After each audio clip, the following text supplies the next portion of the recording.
अभी आपको ये बताएं कि कुन मलीर बलूचिस्तान के साहिल के करीब जजीरा उभर आया है। समंदर की तह से अचानक उभरने वाला जजीरा बड़े रकबे पर मुहित है। जजीरा जोग्राफियाई रद्दोबदल के बाइस वजूद में आया है, ये बताया जा रहा है, जबकि अक्सर व बेशतर जजीरे उभरने के कुछ अरसे बाद दोबारा गायब हो जाते हैं। मजीद तफसीलात हासिल करेंगे। मरियम हसन हमारे साथ मौजूद हैं।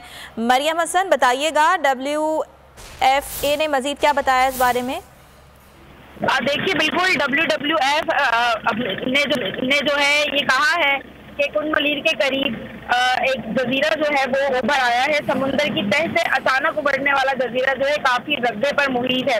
ये कहना है मुअज्जम खान का, जो कि टेक्निकल एडवाइजर हैं WWF पाकिस्तान के। उन्होंने ये भी कहा जजीरे गहरे पानियों में जोग्राफियाई रद्दबदल की वजह से जो है वो वजूद में आते हैं और कुछ अरसे के बाद जो है ये दोबारा से जो है वो गायब हो जाते हैं। अलबत्ता गुज़िश्ता दिनों ये डिस्कवर किया गया है कि कुन मलीर के साहिल के करीब एक जजीरा जो है वो उभरा है, जो कि जोग्राफियाई तब्दीलियों के रद्दअमल की वजह से जो है। ठीक है मरियम, बहुत शुक्रिया आपका। सब्सक्राइब करें और बेल दबाएं ताकि कोई खबर रह न जाए।